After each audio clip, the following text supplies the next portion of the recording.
Welcome. Good evening. Welcome, everybody. My name is Linda Di Pietro. I am the artistic director of Base Milano, and we would like to welcome you in this space that has started last month to work on a series of encounters and talks dedicated to design in a period of the year where design is not the core of our discussions. And we are here precisely because we wanted to unhinge the connection between design and the Design Week, to come out from the week where we are allowed to talk about design and start talking about it also within a normal day, on a daily basis, within a normal series of talks that we want to work on to proceed towards the Design Week. So it's a process that we are engaging with to go towards the Design Week. This was also needed because the theme of this year for Base is the convivial laboratory. What does it mean? It means that we began this year, the 2024, dedicating our overall program. It means cultural program, design program, music program, everything we do throughout the year, thinking and imagining new forms of coexistence, new forms of interdependence based on some principles that are cooperation, democracy, dialogue between cultures, equal dignity, ecological responsibility. These number of principles are nowadays under this concept of convivialism. That will be a concept that will follow us throughout the next months to tackle with several topics. So that's the theme connected to the Design Week and the overall yearly program that we gave in the hands of Erika Petrillo, that we engaged into a conversation to imagine a series of talks, a series of encounters, a public program dedicated to inhabiting. How do we live together? How do we inhabit the city? How do we inhabit the planet? Erika is such a special partner in this path, in this program. She's an international curator, but most of all, she is a person that is capable to have a special intersection between politics, social sciences, design, arts, and thanks to her gaze, we could imagine this series of encounters. She proposed us a journey that varies in terms of scale and in terms also of formats, from the city to the world, from the local to the global, and from lecture like the one we had last month with Pelin Tan to a conversation like we are going to do today, to a more active and interactive program that we will have next time on March 15 with Francesca Gotti that I saw in the audience, and maybe at the end of this talk, of this conversation, we will tell you a little bit more about next time. So this was the journey that we wanted to engage with, and Erika helped us in this process. Before leaving the floor to Erika, that will introduce us with our guest tonight, I just wanted to give you a little bit of information. We have begun with Base a project dedicated to accessibility of cultural center. Our cultural center can be plural in many ways. So we are inside a multifunctional space. Most of you already know what is Base, but many of you maybe don't. You will find the bar, and you heard it, on the right side, on top of the stairs, and the toilet is on top of the stairs on the left side. There is an elevator for those who need it at the end of the room. We have also envisioned a decompression room for those who need it. So if you need to take a break, to take some moments during the talk, you can raise your hands, or you can go to some of our colleagues. You find them. They have a yellow pin, and you can ask them where is the way to the decompression area. The talk will be in English, and the subtitles are in English, as you can see. We have produced, most of all, it's very important that we have produced the fanzine that you find at the entrance. If you didn't get it, please go and get one. Because the fanzine is very helpful as an instrument, as a tool, to go deeper into the thematics and the topics and the issues that we have raised and we are raising. And the fanzine is going to allow you also to keep thinking about what we are going to talk about today, also in the next days. And it is also some kind of a collectible object that you can bring with you at home. So, in the end, I will leave the floor to Erika. A big applause to Erika, who will introduce our amazing guests tonight.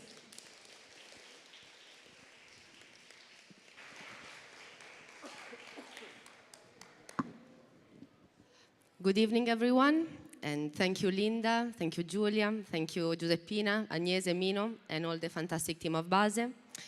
Thank you, Berta, Alkistis, and thank you also to Rosario, who sadly cannot be with us tonight in person, but who is connected remotely. Thank you, Rosario, for being connected with us. So I'll start my introduction with a short biographical note that I will read. I'm 33 years old. I was born in Milan. Between the ages of 0 and 18, I lived with my parents. Their house was, and still is, in Viale Lunigiana 3, close to Stazione Centrale. When I was little, this was what you would call a bad neighborhood. My parents owned the house in which they live. For 18 years, the concept of paying rent was unknown to me, and I was lucky enough not to have to think about the cost of living. I did my university studies abroad in the UK. I could count on a scholarship which covered my tuition fees, but not my housing rent. My parents helped me pay around £400 a month for a college room for 3 years. And it's obviously only because of their help in paying rent that I could study in Cambridge, which has given me a big professional advantage to these days. After my BA, I proceeded to work for 2 NGOs, first at Amnesty International in Tel Aviv, and then for a tiny NGO in Chiang Mai, North Thailand. Both internships were unpaid. Again, my parents' financial help was crucial here. In Tel Aviv, I was able to live in the house of my ex-partner. In Chiang Mai, I knew no one. But luckily, my employer offered me a room in the same compound in which the NGO was based. This would have been 2014, when I was 25 years old. I subsequently realized that working for NGO wasn't what I wanted. I had the immense privilege to be able to reset my path and try my luck as a curator. I moved to Venice in 2016. I did many jobs there. Worked as a museum attendee at the Peggy Guggenheim Museum, and then at the US Pavilion in Giardini, as well as in an art gallery. This was a tricky year for me. I was 26 years old, I was making an average of 800 euros per month, and I felt that time was ticking. That year, I changed 7 houses in 12 months, sharing an apartment with 5 to 8 people. My housemates were mostly colleagues with whom I shared not only a dwelling, but also similar financial struggle and professional precarity. We had a strategy. 2 of us, usually the Italians in the group, which included me, would sign a deal with the landlord and then secretly move in with 5, 6, or 7 other people so that we could split the rent and pay less. As soon as the household would catch us, they would kick us out, and then we would start again. In 2017, I won a fellowship to work at the R&D department at MoMA in New York, under the mentorship of Paolo Antonelli. I was paid $1,300 a month. I had never been to the US before, but I was lucky enough to know Michela, an Italo-American girl who I'd met the year prior in Venice. She helped me find a room in Bed-Stuy, a neighborhood in Brooklyn, for $800 a month, which was incredibly cheap for New York back then. After rent, I was left with $500 a month to live, which was not remotely enough. In New York, as in Venice, I was living in a house with 8 other people, different geography, similar struggles. My commute to work, from Bed-Stuy to Manhattan, was between 2 and 2.5 hours per day. When my contract ended, MoMA wouldn't renew my visa. These were the Trump's days, and it was the museum policy to limit the number of visas issued for foreign employees. And so I had to leave my position. I went back to Europe. Again, I was lucky. My mentor, Paolo Antonelli, was nominated head curator for the 22nd Triennale di Milano, Broken Nature, and she asked me to work with her. For the first time, I had a good salary, 2,500 euros per month. I could also save money, as I was back in Milan, and I could live with my parents, back in Viale Lunigiana, close to Stazione Centrale, in a house whose market value in the meantime had increased exponentially. After Broken Nature, I did the residency in Maastricht, Netherlands. We received a stipend of 900 euros per month, a free studio, and an almost free room, 300 euros per month. I was nearly 30 years old and back to a less than 1,000 a month salary. Since 2020, I've been back in Milan. Since Expo 2015, housing rents in Milan have skyrocketed. At the same time, I'm lucky enough to have a stable income and I'm sharing rent with my partner. And this has allowed me to find a place where I can live by myself for the first time in my life without housemates. Also, since it's here in Milan that I have most of my friends and acquaintances, I can rely on a solid network of support and manage to find a nice studio house in Paolo Sarpi for 850 euros a month. An unbelievably cheap price for a studio house in such a central area, which I would have never found if I had gone to an estate agency. Being a local gave me a great economical advantage, which I'm reminded of every single day. Not only when I pay rent, but also when I realize that I can sleep 45 minutes a day more than my colleagues, because I can cycle to work in 15 minutes, passing through Parco Sempione. And this positively affects my mental health, making me more productive at work and giving me more time to focus on my own things beyond work, including this public program. Again, another unfair advantage emanating from my current privileged housing situation. This is the end of my biographical note. Although this was a very personal recount, I hope some of you in the public could recognize themselves in some of these meanderings, alternative privilege and precarity, luck and its contrary. The points I would like to make with this story are 2. First, that a house, a casa, at its core is and should remain fundamentally a dwelling. The moment when it's considered a commodity, or better, when our public institutions, complicit with the commercial housing sector, consider a casa a commodity, exposed to the ups and flows of the market, then it loses its function as a shelter, and something profoundly unethical and socially dangerous starts to unfold. 2, that when we talk about housing, we are not only referring to an unhabitable architecture. We are also talking about a territory of negotiation among multiple intertwining factors, including class, geography, gender, education. The fact that I'm white, that I'm a woman, and that I could count on the financial support of my parents, as well as on an international network of friends, has profoundly affected where and how I could live.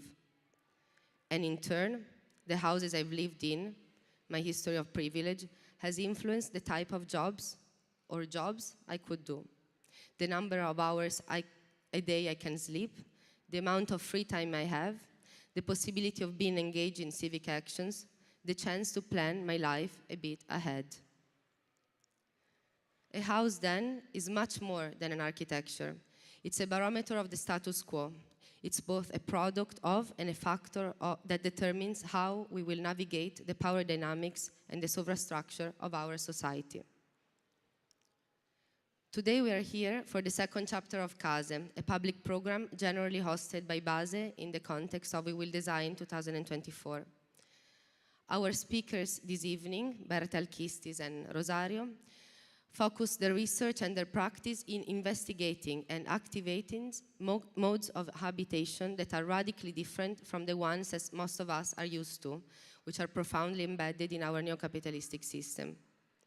These are, for example, communities that have voluntarily withdrawn or at times have been exiled from urban contexts, or artist-run spaces, collective of workers, alternative educational centers that experiment new forms of collective learning and mutualism, putting forward alternative strategies of managing labor and resources. One final word before giving the floor to the speakers. Case, the plural of casa, is an Italian word that merges two meanings: the architectural structure in which we live, house in English, and the apparatus of relationship and symbols that makes us feel at home, the equivalent of home in English. It is important, I think, that when we discuss the possibility of better forms of coexistence, we also consider the symbolic meaning of case, the home bit of the term. There is a zine, as Linda mentioned, that accompanies this episode of the public program. And this zine addresses the lens of home, the symbolic value of case. The second issue, that is produced by very Syrian paper people, which we thank a lot, features text by 45 Degrees, Beatriz Colomino, Eduard Glissant, the organizer of the workshop Abitare Stanca, the architectural studio Elemental, Marina Otero Versier, and the great Palestinian poet Mahmoud Darwish. The poem by Darwish featured in the zine reads, "Out of my ignorance, I called you a homeland, and I forgot homelands are taken away." And with these words, our thoughts and rage go to Gaza, to Palestine, and to the millions of Palestinians that demand the right to their home. Thank you very much, and I leave the floor to Berta and Alkistis.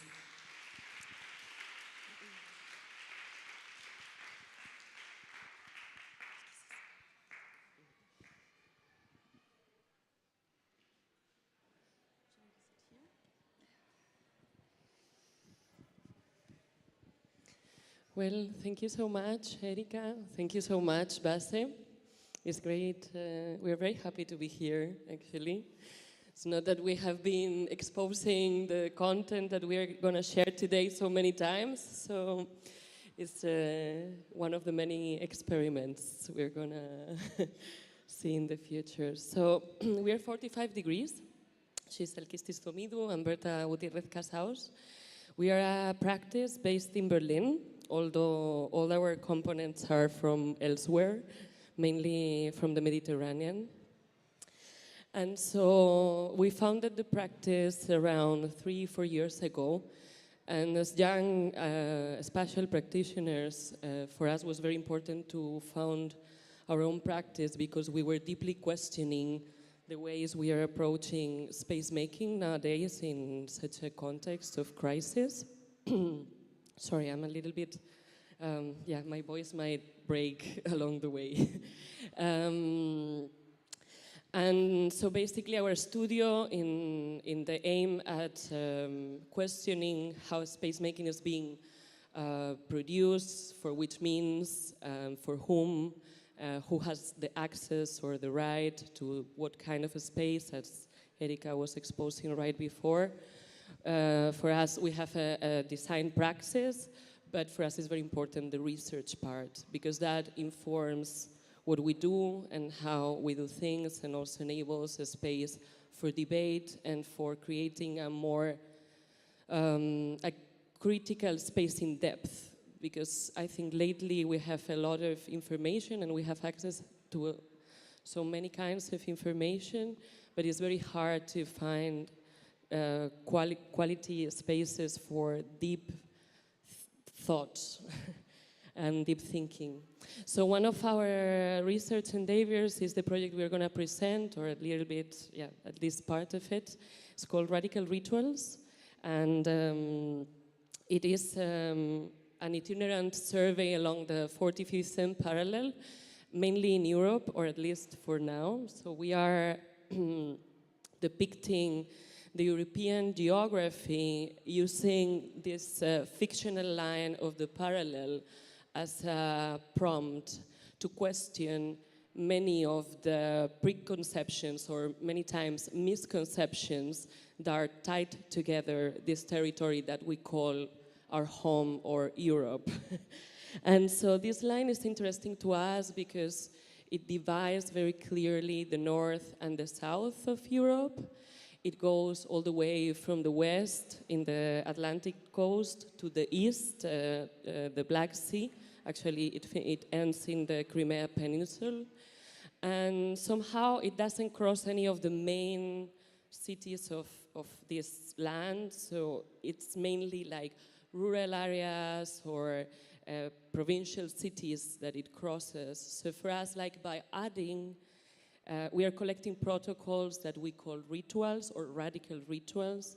They are called for us rituals because they gather a collectivity behind it that has exercised or performed this ritual long enough for it to become a communal practice.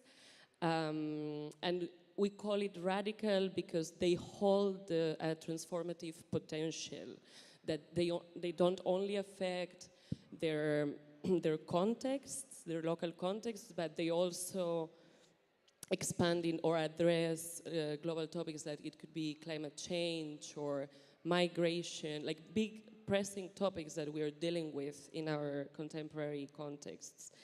And this is a short video of our one of the iterations, and I'm going to explain briefly how is our methodology of research, because we perform this research as a ritual as well. So we, as a collective, and many times collaborating with other people, we travel for a month or 3 weeks to a month to the places.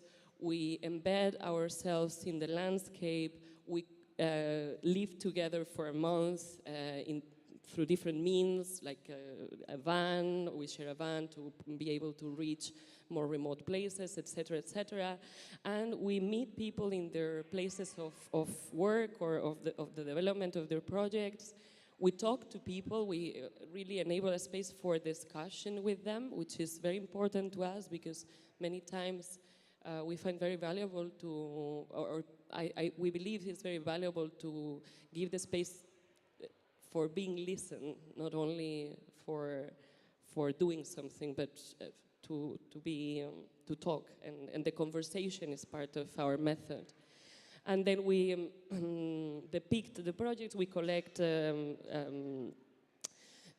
all sorts of multimedia materials, and it's then later on when we sort of draw a thread between all the transversal topics that have been arising for all these stories from the ground, because there are always things that percolate. Like it could be, for instance, the housing problem is a symptom of our generation, but in each territory has its own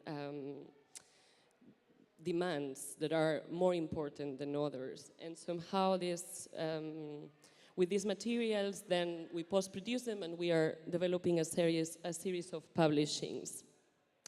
And maybe just to wrap up the context of the project, we would like to share that for us it's very urgent that from European territories we question what is our positioning when it comes to conviviality.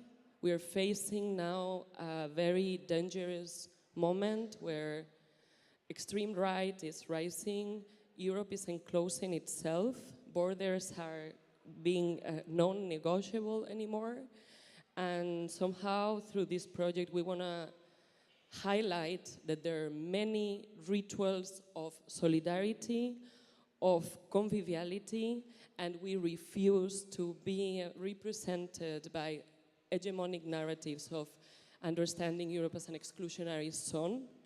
And so our way of doing so is by bringing to the front good examples that can be replicated, that can be reproduced, disseminated, and fostered. So this is the very aim of the project, like one of them at least, beyond informing architectural practice. And then for this occasion, we have made a selection of examples that somehow resonate with the proposal or the framework that Erika offered through CASE. And that said, we will start with the examples. Yes, good evening from my side also. Although Radical Rituals is not a research on housing projects or on the home itself as a topic, but in a more expanded way of how do we inhabit this world that we are living in, how do we claim, how do we occupy space, how do we inhabit space, and how do we manage our common resources. So yeah, as Berta said, we will walk you through some of the examples that we have been gathered the past 3 years in the context of France and Romania. We have gathered, all in all, around 50 case studies by now. So we will try to catch some of them that are really relevant to this topic of home and CASE.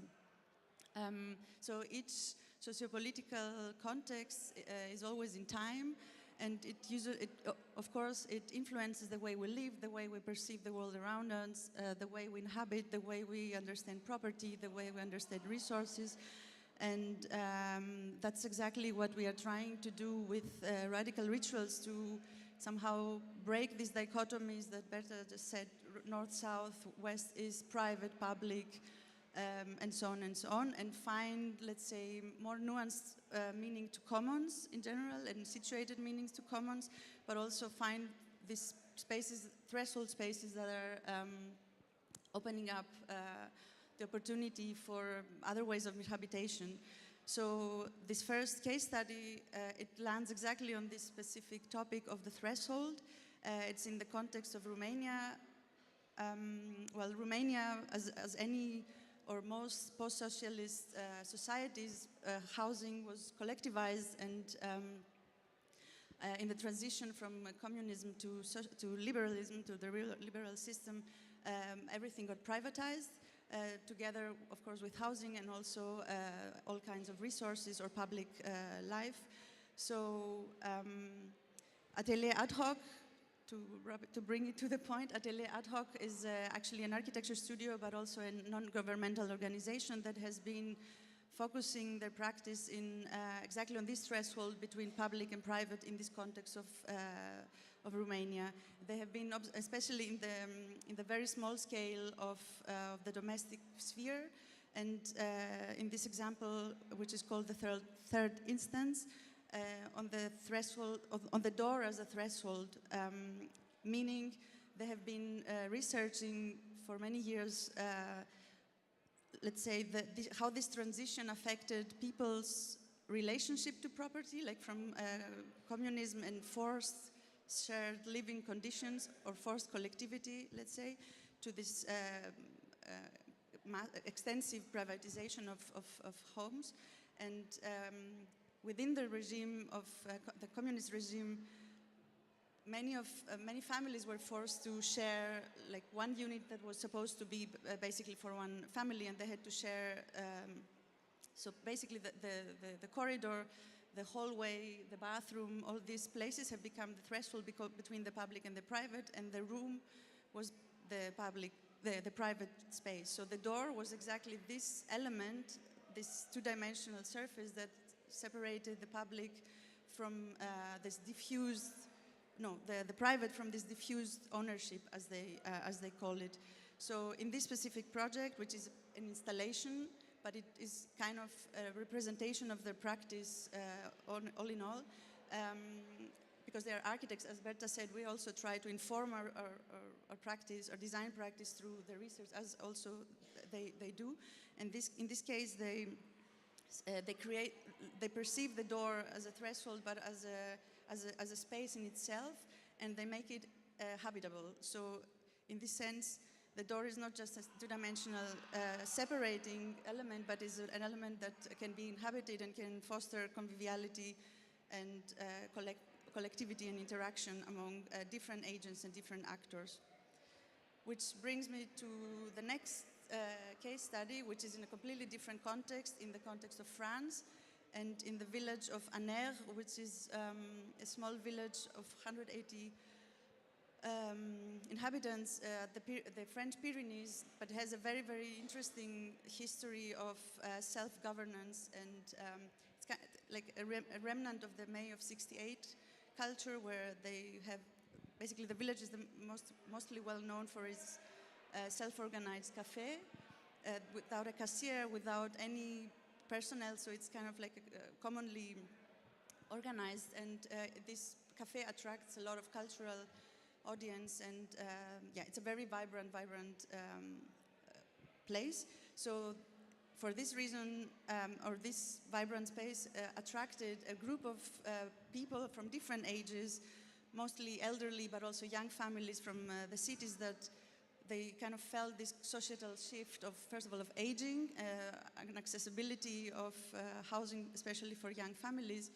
And maybe this is, I would say, one of the case studies that really on point address this topic of collective housing and other models and other paradigms of living together. So this group of people, very diverse in age, they came together to rehabilitate this abandoned convent that was also a boarding school in between. And they created a cooperative system of, so they bought the land as a cooperative, but of course they reject this idea of private ownership. So they have the right to use the land, but it doesn't belong to anybody, it belongs to the cooperative. So together as a group, they decide the kind of housing typologies that they need, but also they offer spaces for the community, for the village around. So you see here, for example, the existing structure that is being refurbished and fitted to the needs of the group. And what is interesting in this case is that the whole program of the project is somehow offering like an urban quality of life in a rural area, which is very attractive for families, as I said, but also for elderly people. And they say themselves, especially the members, the elderly members among the group, that they see it as a real alternative to this isolating, let's say, dehumanizing almost elderly homes that they have to end up because they don't have access to other ways of living. And of course, this might, let's say, correspond to the specific needs of this one specific group, but it addresses a bigger topic, as Erika also addressed in the beginning, of the commodification of housing, and the really urging need to find other ways of, another system or other models of housing, yeah, especially in cities that become touristified, and so on and so on. So, yeah, it's a very specific example, but it resonates with really global topics. So I would go to, yeah, and of course it's not very easy. So here we see some of their tools of and spatial forms. That is also interesting for us as architects to also observe the spatial dimension of all these collective actions and activities. So some people have already left because it was very challenging. Some people came along. And yeah, so let's flip to the next one. And we are seeing like a format of collective housing in the scale of a big building being refurbished. Now we are jumping to the scale of a village. So Bieludon is located nearby the River Ardèche, in the region of Occitanie in France. And the settlement is a very picturesque space that is only accessible by foot. You need to take a trail of around half an hour until you go all the way down to a cliff, a limestone cliff. And then there is this very picturesque village made out of pebbles. And this space this village existed for many, many years because the flora is very bountiful and also is by the river, so it was always populated. But when the silk industry started to grow in the 18th century, its inhabitants left to the plateau because this place is very inaccessible for being able to hold a production chain. And the hamlet remained abandoned for many years until, so to say, for instance, Alkistis was talking about Romania and, of course, talking about commons in a post-communist country is a completely different topic than talking about commons in the context of France, where many of the projects that we witness are here from the May 68, upholding to a certain basis of what once was communist ideologies, and maybe now not anymore because things have evolved and these kind of terms are anyway very diffuse nowadays. But in the 70s, a group of people bought the land and bought the village, but it was a ruin back then. So basically they made the under construction state of the project its leitmotif. And so they created an ever-growing school where throughout several months a year, I think it is, if I remember correctly, from April, so basically the months of sun and warmth, from April to October, they host groups of learners that normally are young learners, but groups of learners that stay for 2-3 weeks and they overlap with the next group that comes. So they establish this companionship method of passing on the knowledge and the development of the infrastructure. It is a quite interesting format because there are a couple of people that lives there the whole year that somehow guide the learners or the other temporary inhabitants that are coming to the village to build, but they don't impose over them the planning of how things should be built or where they should go. So actually the learners are quite autonomous and they decide what kind of building needs to be repaired or if they are going to build a new infrastructure and what is it going to be. And therefore somehow the uses of the village change constantly because there's no fixation of things and inhabitants adapt to the actual evolution of the buildings. And this is one thing, and then another one, well, the site is really paradigmatic, it's really beautiful, and then it is full of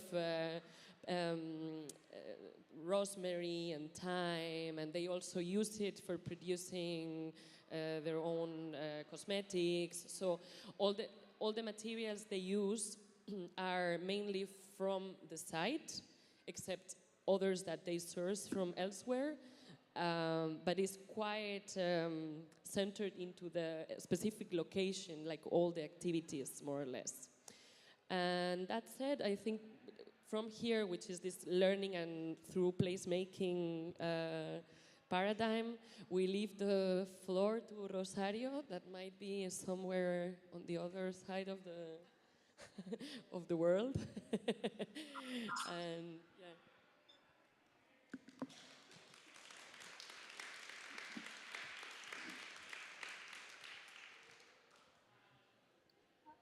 Hi, can you hear me? Yeah, thank you for the presentation. I really enjoy it, and I'm so sorry I cannot be there tonight, but yeah, I didn't manage. I would present two projects tonight. One is Making Futures, which is an action research project that started somewhere 2018 as a cooperation between Raumlabor, the architecture group, and the University of the Arts in Berlin, which I coordinated. And I will show a short 13-minute video of a summer school that kind of concluded this 2.5 action research project, where I think it's also good biographically to note that Alkistis and Berta met there, no, and formalized their practice. So that's kind of a nice note to also see how these projects that we do then are very create collectives and futures also. And the second project that I will present is Climate Care and the Floating University, a festival and a site which are deeply connected, also in Berlin, but that's, I guess, after you present again. So maybe I will leave you now with 13 minutes video, and maybe what I would not, I mean, the video is self-explanatory, and I think I don't need to make big introductions about this, and but I would like to note that the narrative of the video, the storytelling, it's all done by participants of the school in whatever role they came into this 2-week summer school, either as mentors or participants. And we, the makers of this school, have decided to remove ourselves and to allow the people that made the school and participated and experienced it to tell the story. And I think that's also important in terms of agency and distribution of authorship when we do all of these collective projects. Yeah, so I will mute myself, and Laura, you can start the video.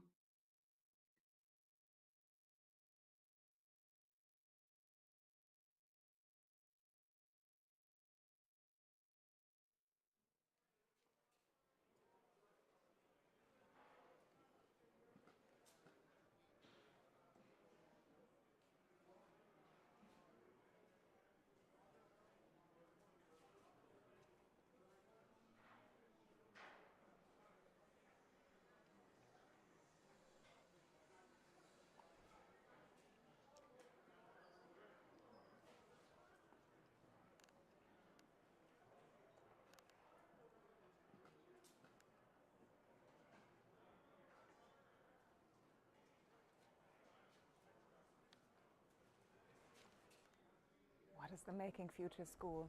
The Making Future School is maybe more than it actually seems to be when you would visit just for the day, because it took an awful long time to prepare.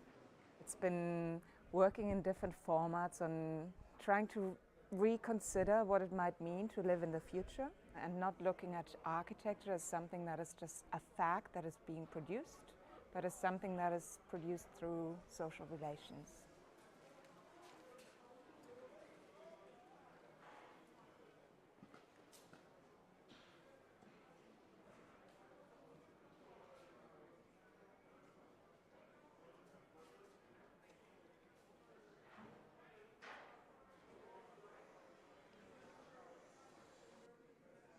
I would describe Making Futures as a 2-week exercise in trying to imagine what the future could be like. We're housed in an old government building that has been abandoned since 2008, and I think the specificity of our location in some ways is a nice instigator for us to think about the past as part of what the future could be like.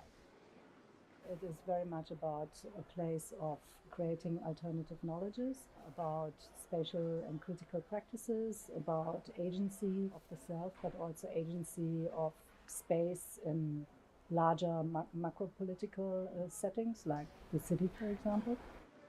It doesn't feel like a learning environment, it feels like a collective study environment. There's lots of collective action, everything from preparing and cleaning meals to cleaning and preparing the space and the equipment that we're using to do our work. from tables and chairs and benches on up to ovens to bake clay and dough, and the documentation, the posters, pamphlets that we're printing on the risograph machines. And there's a lot of exchange of knowledge to get all that work done. And there's a lot of conversation, but we're working very hard not to fall back on standard practices of education. Thinking of this building as a living environment, even if it is for a short time, it does have a metabolism. To some extent, we're kind of like the microbiome that lives in our intestines, and we have to figure out what's our role within the system. How can we be more like symbiotic or something? And then also we started looking kind of like the things we're using and the waste from living here, eating here, making here, ensuring space, and then what happens to it, and then what kind of wider networks and infrastructures is this waste going to engage with, and maybe there was some of it that can just go in back again, or maybe that goes in can help us rethink our relationship to waste, and how do we handle this waste, who are we in relation to this waste.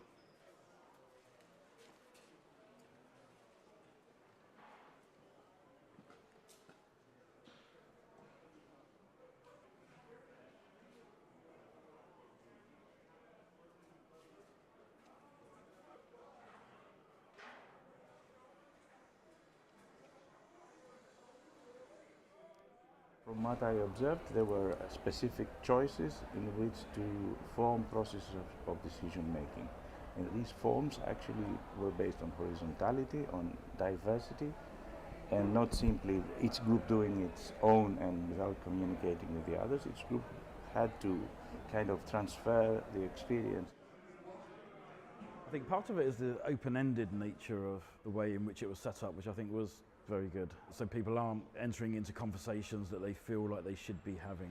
Having a openness, having a range of spaces is actually important. There are just spatial components to this, so there are a range of very different spaces here, and actually that does just facilitate different kinds of conversations. So there's inside and outside and blurred and new and old. So that different range of spatial conditions is actually a necessary precondition.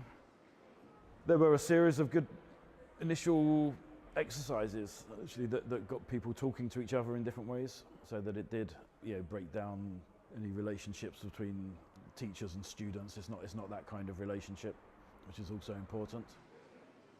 I learned a lot also about other forms of pedagogy to engage in relationality. I think the team of the Making Future School did a fantastic job in choreographing, building up a relationality between ourselves with very different formats, be it the worm walk or the walks through the city. So they put a lot of effort and thought into orchestrating encounters and engagement with each other. And that, to me, it's very encouraging and also very touching and meaningful, because I think we need more of this in our society and our being together.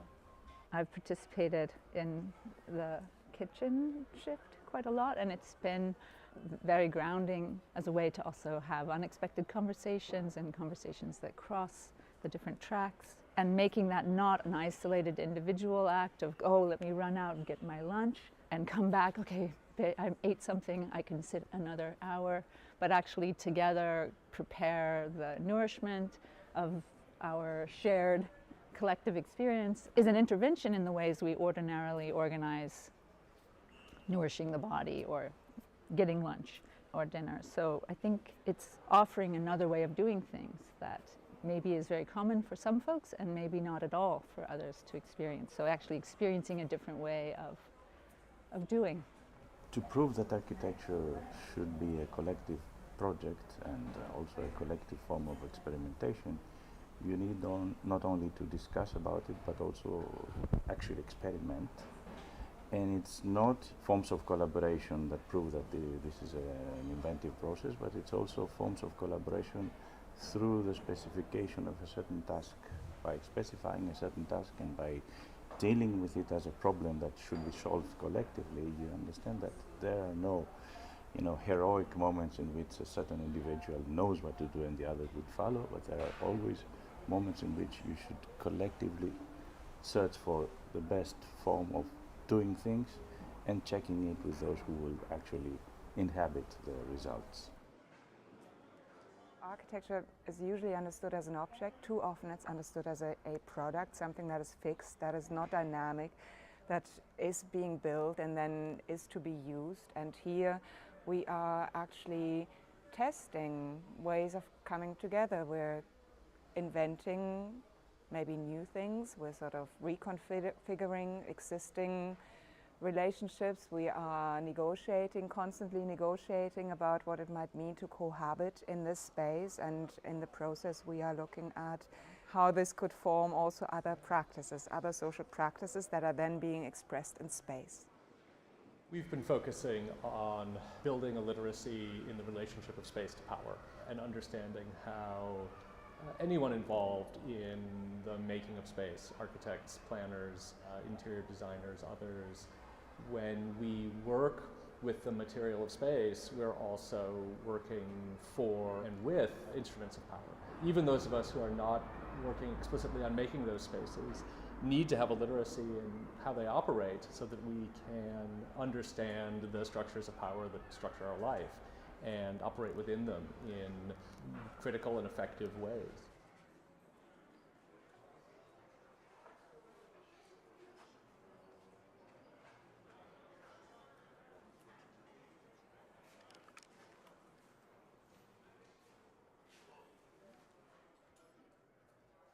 One of the biggest resources has just been the people here, I think, inevitably. We tried to initiate a series of processes where people would start to empathise with the building and with the systems that the building is implicated within. There's been a number of projects. There's been this trash sorting, but there's been one where we've hacked into the rainwater systems of the building and have been collecting rainwater. Someone else has hacked into the abandoned power circuits of the building and is using that as a radio infrastructure. Others have been taking recordings of the building in various ways. There's an attempt to rework part of the facade, create some new relationships with the outside, trying to empathise, I think, with the building, with the environment. That's a place of improvisation, but with quite clearly a lot of thought and care that structured, right? Improvisation doesn't just happen. So when I first arrived, for example, I was very touched, in fact, by how much clear labor, clear work had gone into anticipating our being here. Everything from the way the space had been changed to our structure for the meals, and even also the invitation to work in a particular way together. Care means listening, and listening means empathy. And what does that have to do in urban or critical spatial practice? I think it has very much to do with it, because obviously any relation starts from the smallest entity, which is the self. We have tried to create moments for this space to breathe also and to arrive in our own bodies in order to be able to relate to whatever the other is. I think I kind of see everything that's happening here as a form of education, whether it's cleaning the kitchen together or making breakfast or sitting around a table and talking about props as an impetus for thinking. So I would say for me, education is in some ways the groundwork for what's going on here. In addition to all of the kind of wonderful new interactions and relationships that we've had directly with the people in our track and in other tracks here in the school, I think we're taking away a kind of expanded network of ideas that have grown from those that we brought and been facilitated by all the other participants who are here, have been here in the room with us. And I hope that network will continue to thrive and grow.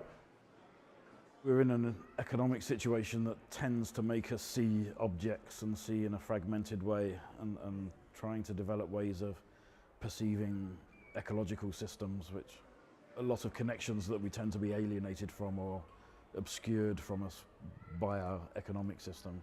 Reperceiving the economy and the ecology are two connected things, and these are all processes to do with that. We were really surprised that not everybody's coming from an architecture background, so that's really nice that different people can think about making futures and thinking about urban spaces. What I take the most from all this conversation or making futures was one of the main questions we always ask is like, you have awareness or you try to open some topic, but what do you do with this knowledge? What do you do after you're aware of privileges or you're aware of certain problems? How do you act?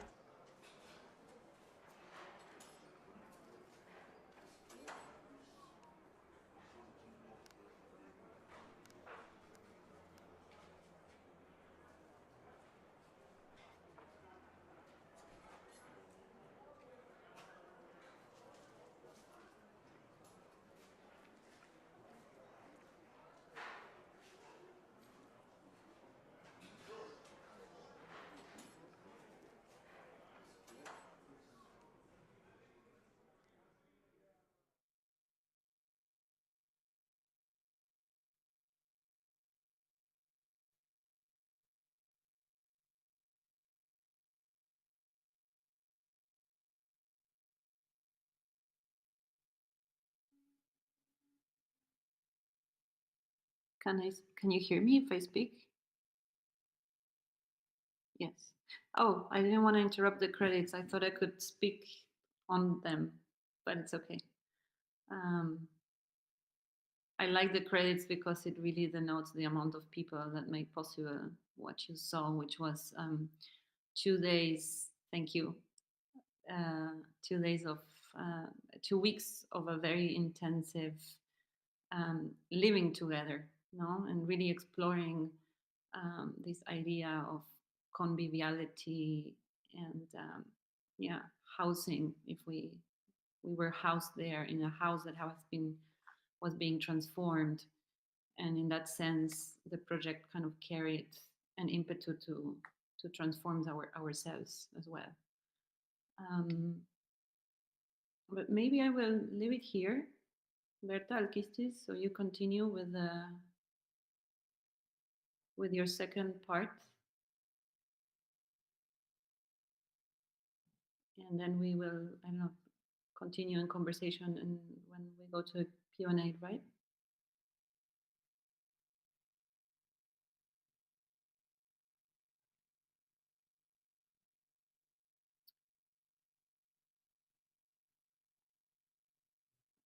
That's my second video, but I think Berta and Alkistis will have a second part, right?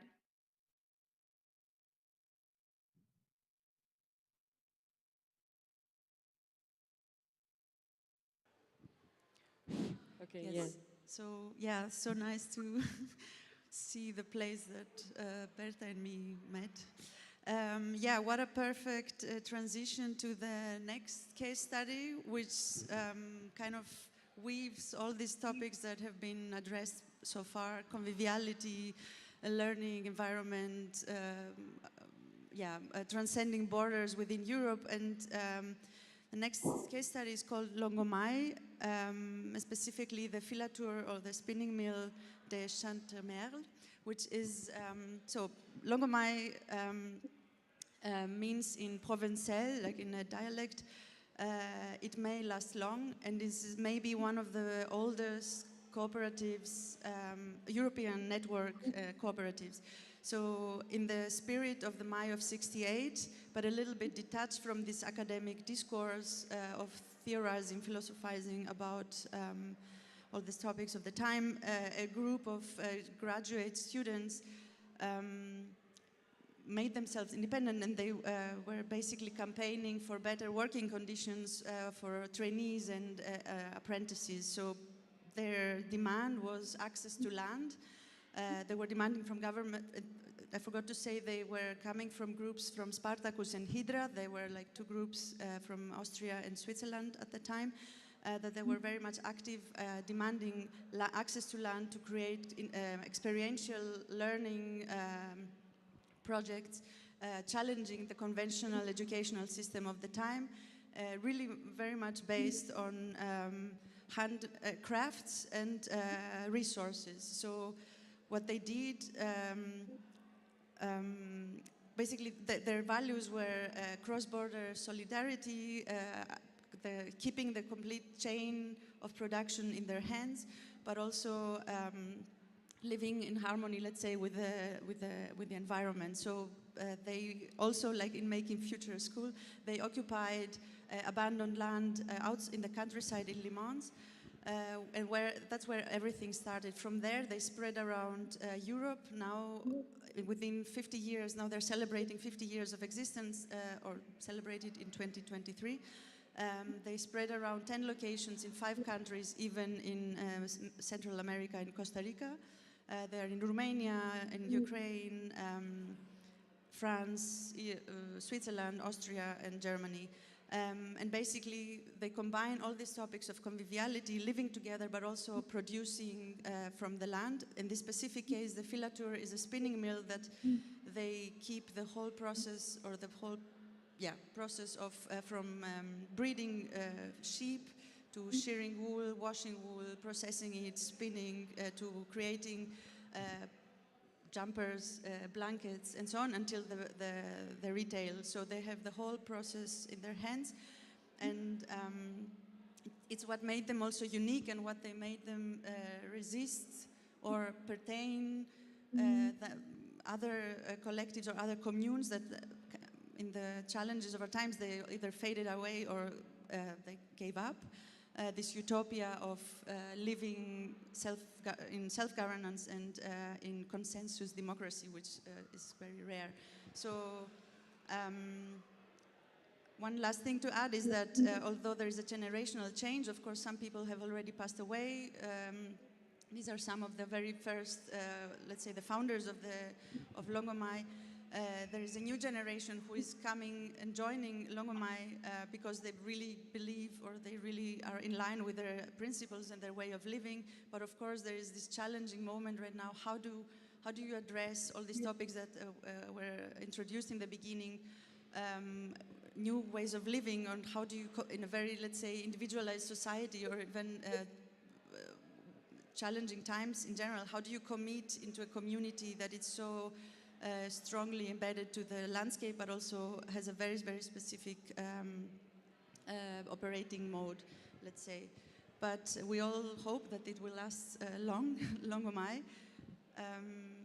Yeah, and in the same spirit, let's say, but in a completely different context and in a completely different method, we go back to Romania, where in the same as we said before, in this transition of communism to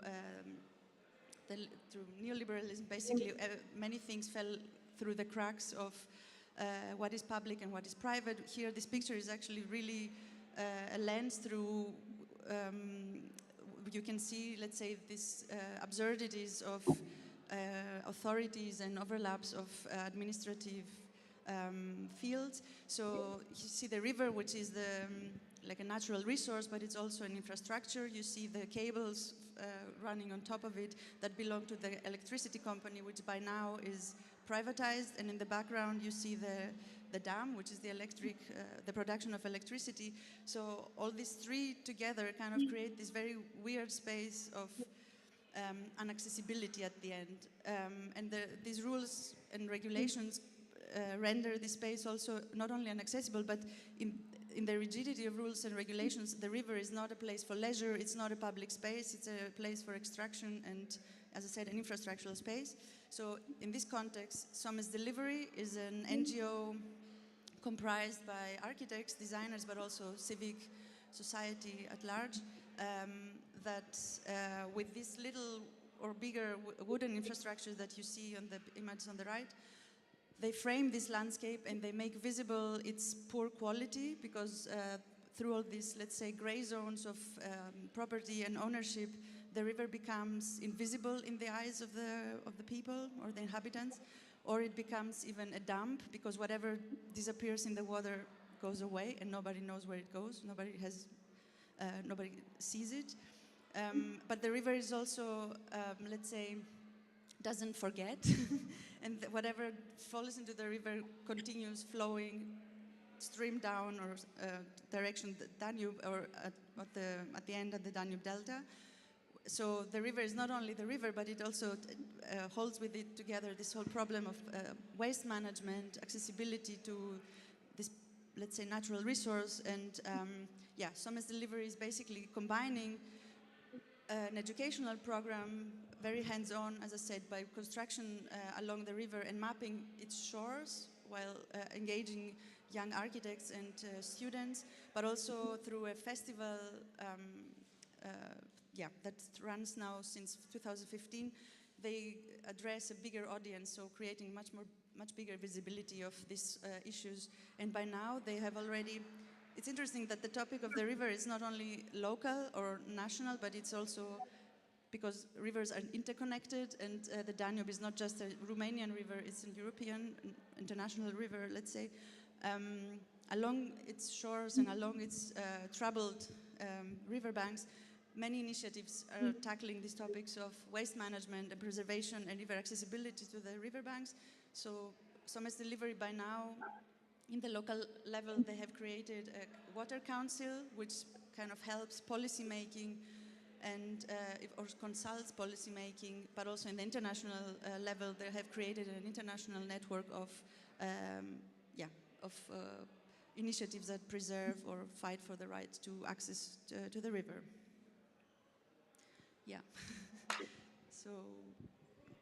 And so coming back to this notion of resources and territory and land, well, in the last research we finished in Briançon, which is in the border between, is the Alps at the border between France and Italy. We will continue the next phase in Italy, so actually this is the beginning of our next sort of chapter. And well, the Alps, you might know them because you live close by, are this humongous space and mountain that doesn't understand about borders or, no, it's a whole state on its own, no? And it holds its own ways of living and its own rituals of conviviality, of survival, its culture. And that happens across the border between France and Italy or Switzerland or else.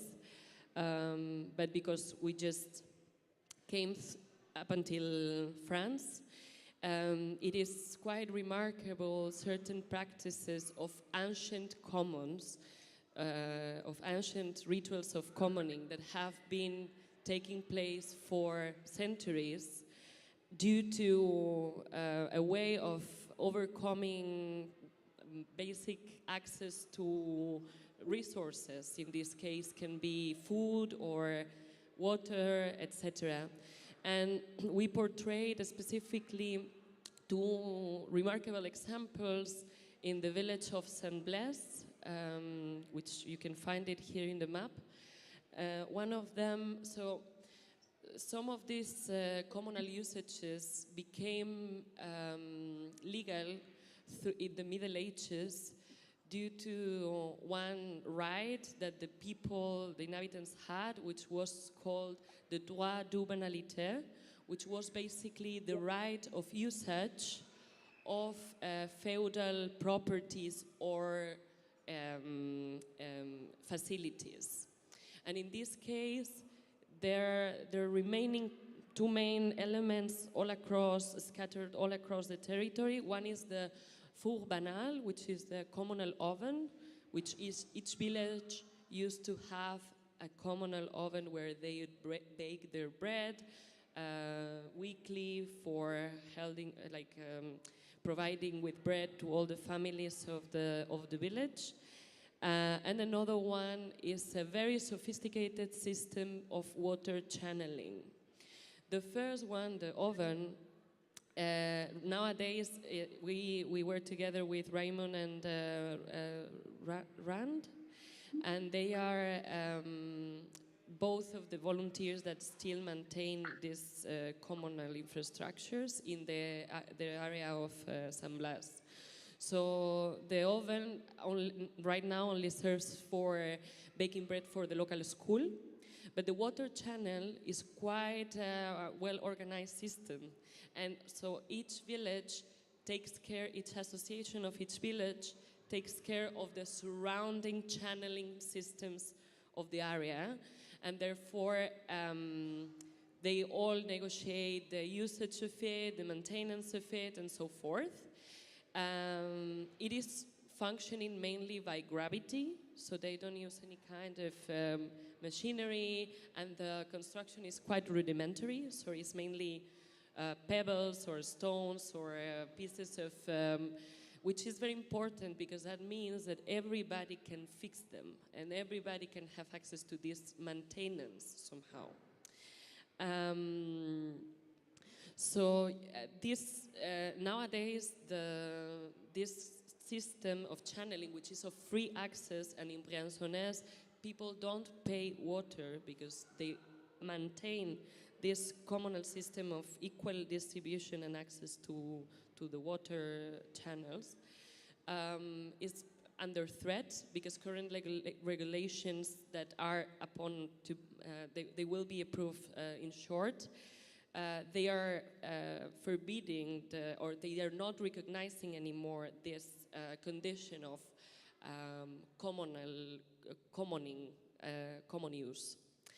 And this leads us to the next main question, which is something that we want to open more in a conversational perspective, maybe later in the Q&A, or maybe to leave it to, I don't know, to leave it into your minds so you come back to us in another moment. But it's the question of, like, when we are gathering practices of commoning, we oftentimes find how either these practices find the gaps between legislations, and they sort of exist precariously between gray zones.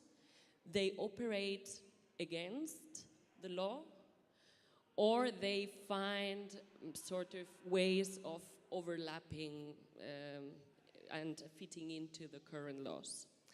So in the context of France, we were accompanying groups that were not complying with the law, either because they promote that their practices are legitimate over legal, or they just simply cannot afford legality. And this question leaves us in a very complex topic, but also very on point in current times, where international regulations are being applied arbitrarily and so forth. Like, how can we preserve certain practices that are very important, that are ancient, that belong to a territory, that are securing our conviviality bases beyond notions of legality? And for that, we have one last example, which is that we accompanied an activist group that is called Le Soulèvement de la Terre in France, very active in the last 3 years. It would translate in English as the Earth Uprisings. They defend that we, all of us as humans, we are the Earth, or we should be the Earth that uprises to defend the land and the territories against expoliation and exploitation or exhaustion. And they have been taking into their hands the direct confrontation of companies that are expoling waters or taking over lands, or like all the expoliation that entangles being in the productive systems we are in right now, and at the production level we are living in. They go to the core of this praxis and they really try to stop them. In the last year, they have undergone very severe legal cases. Some of them are still being persecuted. Some of our collaborators, direct collaborators, have been embedded into this legal persecution. And for us, it is important to open this question of like, well, commoning is a very complex way of trying to find gaps of resistance and existence. It's not about holding hands and being together in a very happy world. Actually, fighting for living together in the difference and in the negotiation is a very hard practice to be held on time. And so for us, collecting these rituals is a way of supporting these people that are on the ground developing this work. And we would like to throw this very question maybe later as well for the debate or later in the in another moment of our lives. How is it to be done? How is it to be done if we can not always negotiate things under the formal standards? How is it to be done? What is left for us as populations, where our agency is landing, and until when are we gonna comply with systems that are oppressing alternatives or any alternative that is not promoting their basically economic benefits. But well, this is a major question, but I think it's important for us because it's something that comes recurrently in all this kind of question, all these projects that we witness, and maybe it's not for it to be answered as such, but it's for us important to think through it carefully. And we can leave the room to Rosario again because she will show a project that maybe portrays a way of doing that is worth. Thanks, Berta. Rosario? Yes, I'm here. Okay. Yes. Hi. Go on. Thank you. Yeah, I'm on. I think this law and loopholes, legal loopholes and ways of doing, it's very nice thread to continue in the discussion. This second video that I will show, it's just 5 minutes and then we will move into the discussion. So, and it's quite, I'm gonna tell a story on top of it. So Laura, if you wanna play it, I can.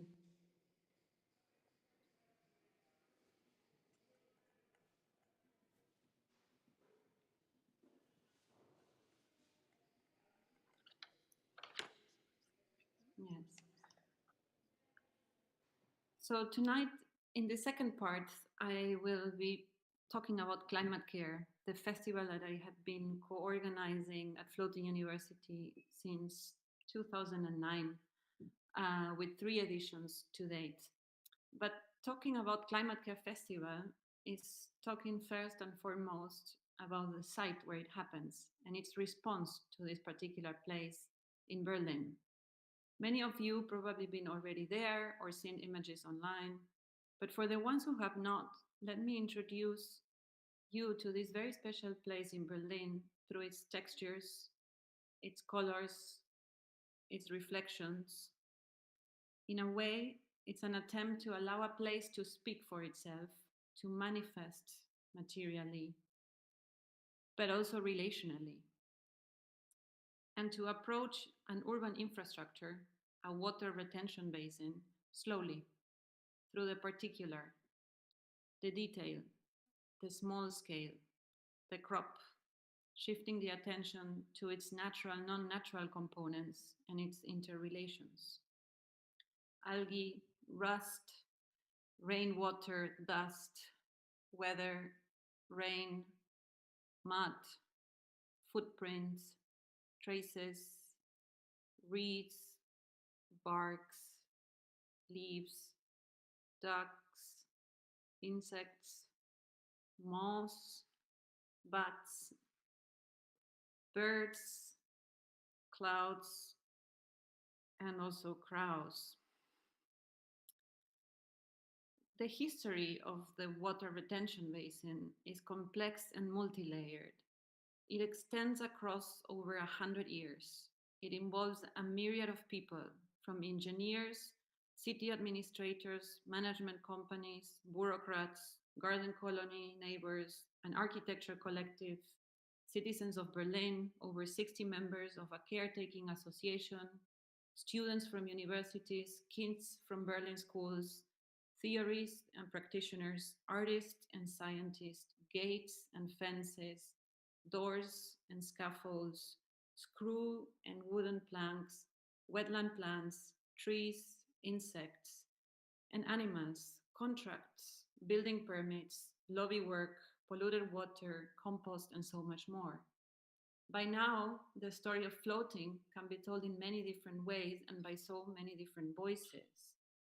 A simple definition that we have been employing since 2019 to describe floating is a nature culture learning site, a place to unlearn the modern rationale divide and relearn what Donna Haraway has decades ago described as the unavoidable entanglement of the natural and the cultural, the bodily and the mind, the material and the semiotic. Located in a partially contaminated rainwater retention basin of the ex-Tempelhof airport, the site is simultaneously a working infrastructure of the city's water system and a home to many natural species. It is the city's gut, but also a wet garden. In climate care, the festival program is dedicated to develop research for and with the sites. It acts as a sort of mediator between its complex ecosystem. It engages and responds to the site condition, what's happening to and in this public infrastructure, while at the same time it addresses planetary concerns, the climate crisis, alternative forms of government, right to the city, spatial justice, and more nuanced ways of implementing urban transformation that are friendly to multi-species and considerate of more than human life cycles. It is a way of engaging with the site while inviting others, artists, thinkers, makers, and the general public to do so as well. And it's through practical and non-practical engagements, such as the one you're seeing on the images, behind reading circles, design and build exercises, planting, harvesting, cooking, and eating together, that we explore and experiment the following questions. How do we enter? How do we inhabit? How do we speak? How do we participate? How do we narrate a multi-layered environment in which significant human-non-human interaction has unfolded? But perhaps most importantly is how do we transform such hybrid infrastructures through acts of care, repair, and maintenance? How do we transition from the control of rainwater to experiments in multi-species living? And with this 5-minute little journey into the guts of the city of Berlin, into Floating University, maybe we move now into the discussion.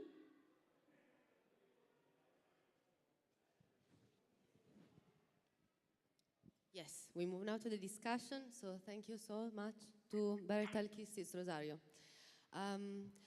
What I found really powerful about this overview was that we touched upon various and multiple facets of this idea that seems almost as an utopia of a better coexistence. We saw some examples of alternative pedagogies, alternative form of collective sharing of knowledge. We spoke about instituting commons. We spoke about elderly people living differently. We saw different ways of dealing with natural resources. And this is very relevant, right? Because we understand that this complex building, this complex idea of alternative, better ways of living together is made of all these components. What I found also quite moving is that, I don't know if it's the same for you, but some of these case studies made me think of other instances that maybe are closer to me, closer to Milan or closer to the places I've seen. And looking at this similarity and creating these bridges, I think is quite empowering. Because if we look at all these realities as separated examples, they might look tiny, they might look insignificant, but if we look at them as a network, as a global network, then we see that maybe indeed an alternative is possible. I can imagine there are many questions, so I'll open it to the public, but before I'll ask something. So everything we have seen is fantastic and inspiring. At the same time, when I look at these fantastic examples, there is a part of me that feels a little bit frustrated because I know that there is this fantastic substratum of realities that exist and is this sort of way of doing grassroots politics. And then there is ages, eons away institutional politics that is often on another side of the spectrum. And the friction seems, you know, the hiatus seems impossible to bridge. And I was wondering if in the case of making futures or in the case of any of the examples that you have encountered, there was ever any attempt to bridge this gap and translate all these exercises, all these experiments into actual form of institutionalized politics or policies. I don't know who wants to start. Maybe I can start. I feel a bit weird that I'm so big in the stage. Can you hear Rosario? Yeah. Go ahead, Rosario. You don't look big. Yeah. Go ahead. It just feels like the scale of, yeah, anyways. Yeah, I can understand your frustration, but I think it's also a question of how do we understand, you know, our contributions and the scale of our contributions. And these processes of what you call institutional politics or really tapping into the system take ages. So for example, in projects of like Making Futures or the Making Futures School, where you have 250 people coming for 2 weeks to meet, and they're coming from very different places and very different backgrounds and very different positions also in terms of work and life. You're hopeful that these learnings and attitudes are then brought into their working spaces and their ways of, I don't know if there is it in a university because they're teaching, or we had also some people that then turn to work in municipal offices. So you don't know, no? How the seeds that you plant, then where are they taken and how do they grow? And in the case of Floating University, which was started as a temporary project from Raumlabor, no? Like a 6 months interim project, and then it was turned into a long-term engagement by an association, which has been also working very incansablemente, sorry, like with no rest, yeah, to convince a myriad of different stakeholders at a district level, city level, to do the transformation of this space together with us. And I think that is definitely tapping into politics. And but it's something that also these processes are also remain a little bit obscure or invisible, and they're different to communicate, but they are kind of yeah, ongoing, no? But there might take also a lot of years. Thank you, Rosario. Would you like to add something? Yeah, maybe from our experience so far, like I think maybe the biggest or most striking example is literally Summer's Delivery, because they started as an NGO.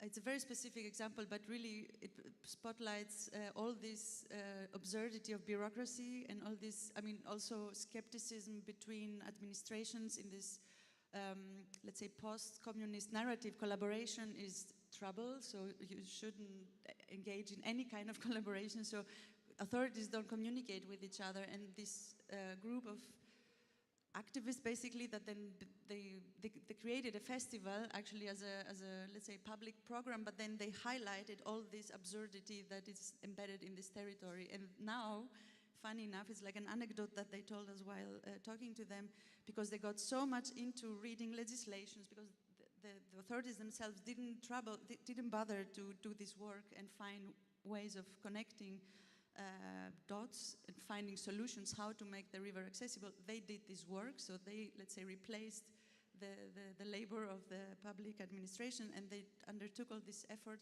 and they got so much knowledge, and somehow they taught back the authorities what is actually possible.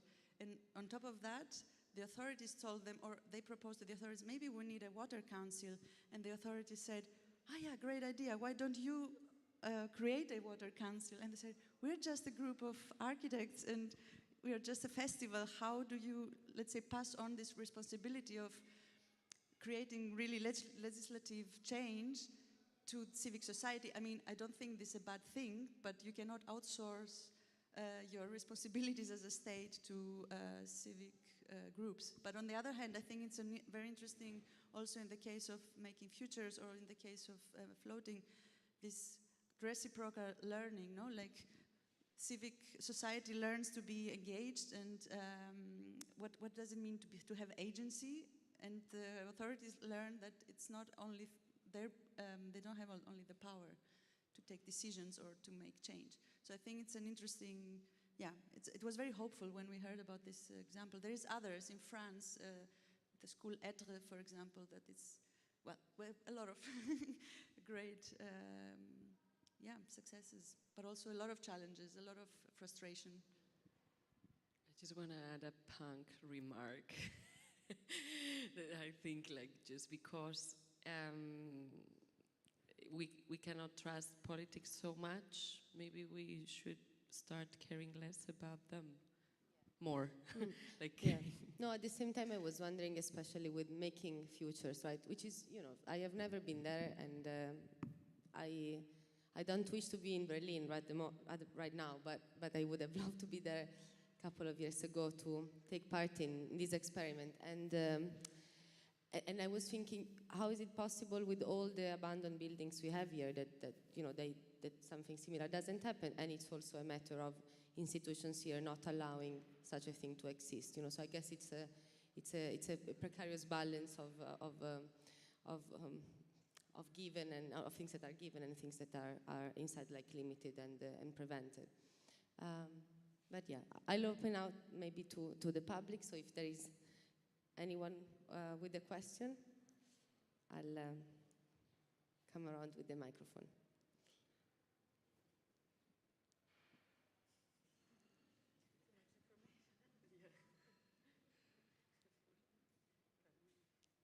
Okay, there are no questions yet. I will maybe then ask something else to Rosario, and it's about what's the future of this fantastic experiment in collective living now. Is the festival going to happen this year as well? Especially in the case of floating, of the festival at floating. No, the festival will not happen this year. Maybe the important news that comes from floating is the fact that we had signed, the association has signed a letter of intent with let's say, the state-owned company that owns and manages the site.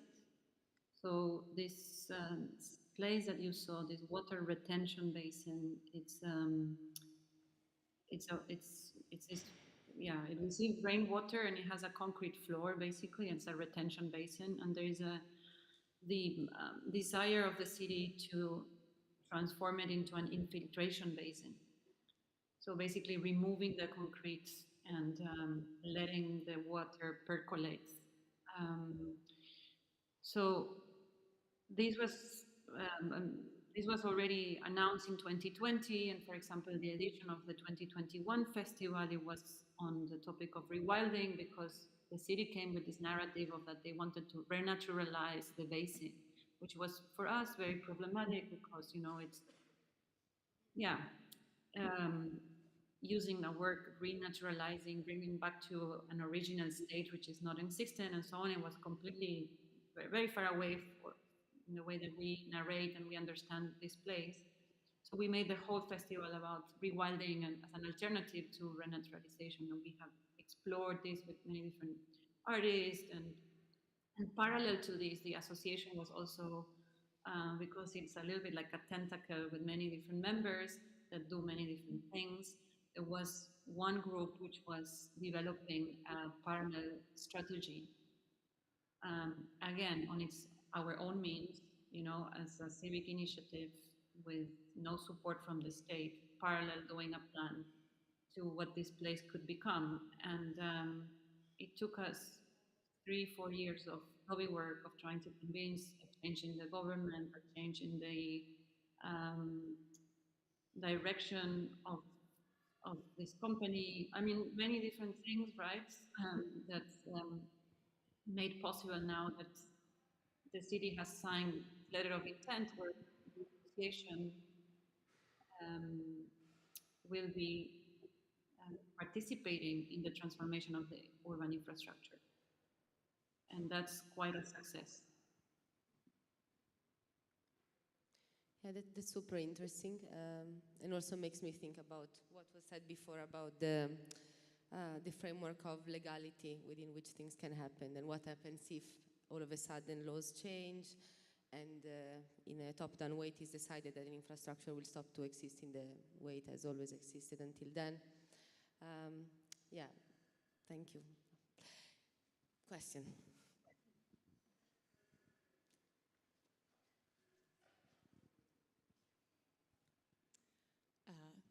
First of all, thank you so much for your presentations and for sharing your experience. I mean, I would have like a million questions, but I try to choose like just one. Who do you think is missing from this debate or these projects that you are dealing with in terms of target or audience? Like, do you feel that there is someone, like specifically like groups of people or sections of the civic society that are hard to reach or hard to engage with? Or do you think that in your experiences in Berlin and along the 45th parallel, you kind of have met all parts of the civic society? Because I don't know, from all the projects, I mean your projects, but other projects, either institutions are missing sometimes, or sometimes young adults are missing, or of course people that are already active and engaged in this project are easier to reach, whereas maybe like we are missing someone or something. I just want maybe a clarification. You mean like if it is missing from the like us answering from the from the radical rituals part, but missing from the radical rituals research as such, or from each particular project?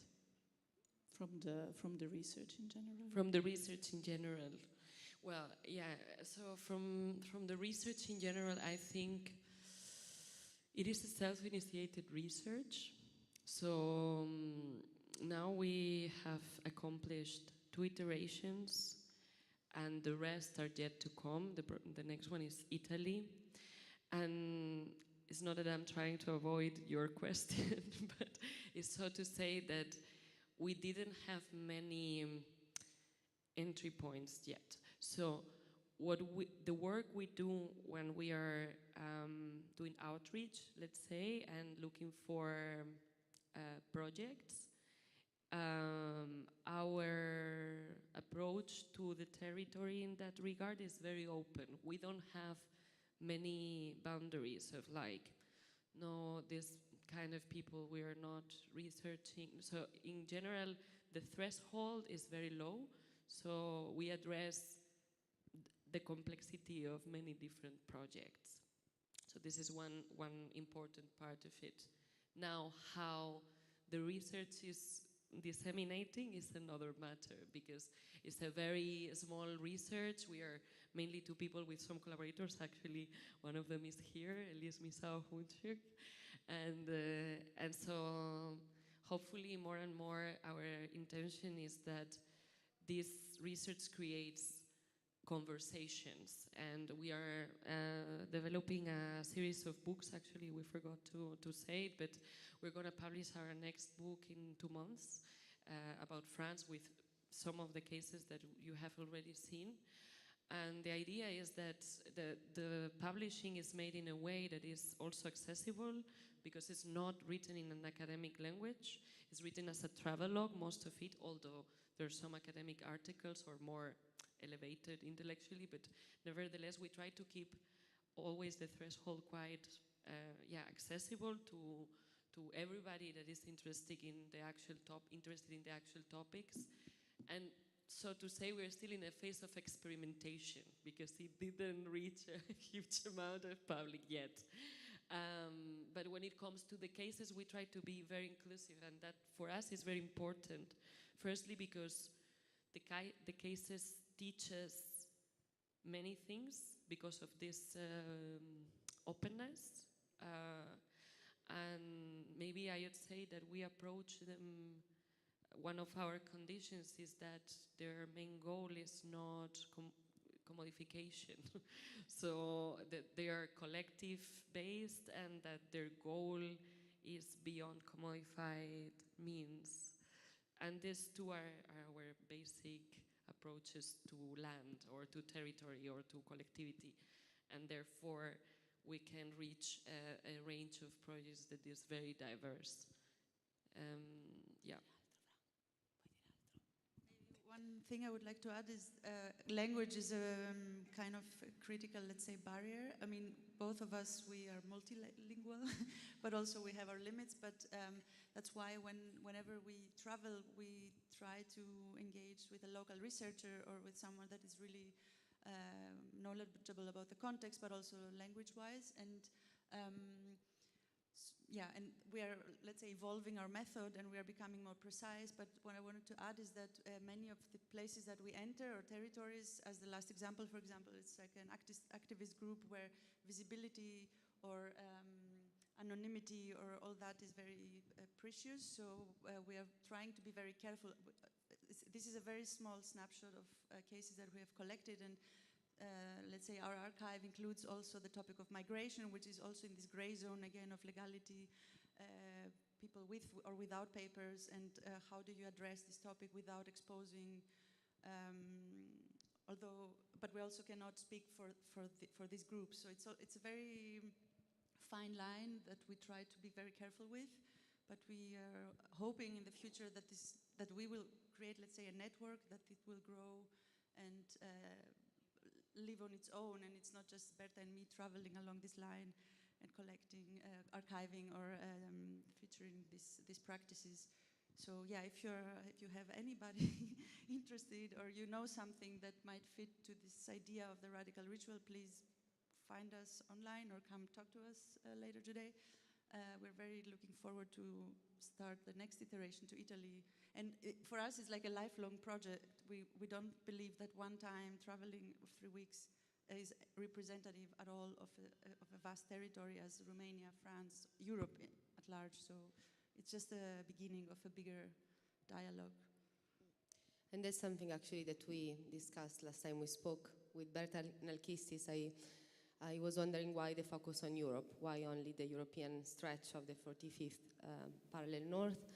And I guess there was also an issue there around methodology, like are we entitled to speak about geographies that don't necessarily represent us? And I thought that was like a fair thought in terms of methodological approach. I also thought that what was very beautiful about this research is that it put forward a method that other people could pick and use. So if it's about itinerant research across an imaginary line. This is something that other people could do elsewhere. Yeah. I'll say one thing, and then see if there is another question, otherwise we will say goodbye. So there will be another third chapter of the public program, Case 3, on the 15th of March, which will be led by Francesca Gotti. It's going to be a workshop. This time we will construct together, a little bit like what we saw in the Making Future video.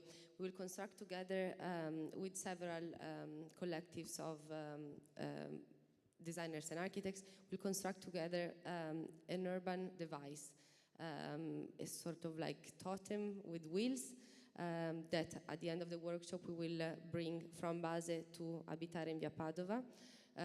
These activist collectives that is at the front line in conversation around the housing crisis. So we started with Case 1 approaching the topic from a global perspective. Now we had this focus on Europe. The third one will be extremely focused on Milan.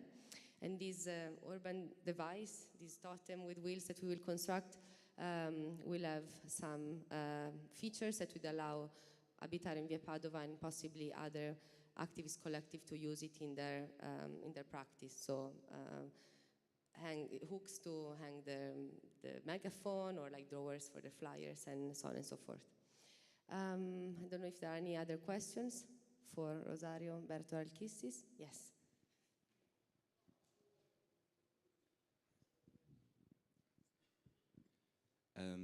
Thank you for your presentations. I guess I wanted to ask you to speak on the limitations or the complications of trying to, of commoning in the urban environment. Alkistis and Berta, a lot of your examples were, or really spoke to the fact that people became entangled with the environment in quite a profound, or a profoundly different way than what seems possible within the urban landscape. And I guess that might speak to, because I noticed that on the 45th parallel was Torino and Belgrade, and whether or not you'd found something in Belgrade, but if this was perhaps some of the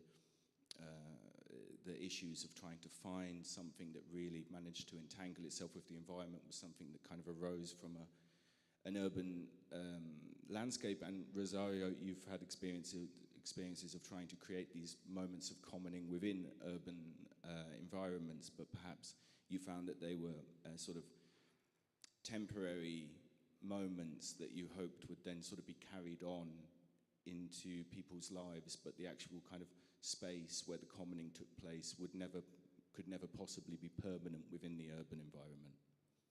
Thank you.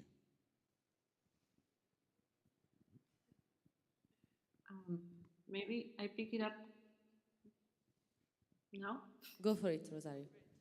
Yeah. Okay. I will make the provocation that I floating university is ongoing urban commons. It has a site, it has the commoners, and it has the action of commoning, which that's the definition, right? Of urban commons is this triad of the common, the commoners, and the act of commoning. So yeah, it's ongoing, I guess. I don't know if this, and then yeah, sure. The other experimentations are like making futures, or maybe a temporary project, and so on. Are, let's say, rehearsals also. I would see them as a rehearsal. And I think the most challenging thing for these urban commons is the maintenance of them and the reproduction. Yeah, the daily, the everyday reproductive labor that everybody gifts, right? Maybe to add into that, which I couldn't agree more, as good as you put it. I think for us it's very interesting to witness how in many cases there is a fragility attached to the permanency of these practices, or the temporality in which they exist. And also I was thinking about one of the, so in the next book, that you will be most welcome to acquire. Kidding, but there is a very beautiful text written by a researcher based in France called Joanne Pusnek, who is a common friend of ours, also Rosario. She's writing about learning through placemaking, very related as well with projects we have seen today, like Making Futures or the Via Ludon. And there is a very interesting part of the text where she is talking about how in the utopian models of the 70s or 80s, there were all these imageries or of these apparatuses. I don't know, I'm thinking about, for instance, the Fun Palace. You might not know it, but there is, or yes, but Cedric Price made this beautiful kind of utopian structure that actually could be very similar to this room with all sorts of gadgets that would pull down and up, and basically a place where everything would be possible, no? Like a place where that could contain any kind of collectivity and commoning action. And somehow when these projects started to become real at some point, or all these ideas started to crystallize in actual spaces, they were rather sad and they lost their fantasy somehow. And yeah, there is something about this constant exercise, or this well, we're still thinking of it, or what is the matter about it, but there is this permanent building action, or this, so commoning is in gerund, so it's actually it's a permanent action that is never ending. So maybe spaces and peoples are also attached to that very condition of like constant evolution. And it's a little bit annoying because we want always to grasp things and make them solid and stay forever, but I don't know, life is also not like that, no? Or something like this. Okay, I think if there are other questions, maybe we'll leave them to the courtyard. And thank you so much to Rosario, to Alkistis, to Berta, and to the Base team. And we hope to see you on the 15th of March. Thank you.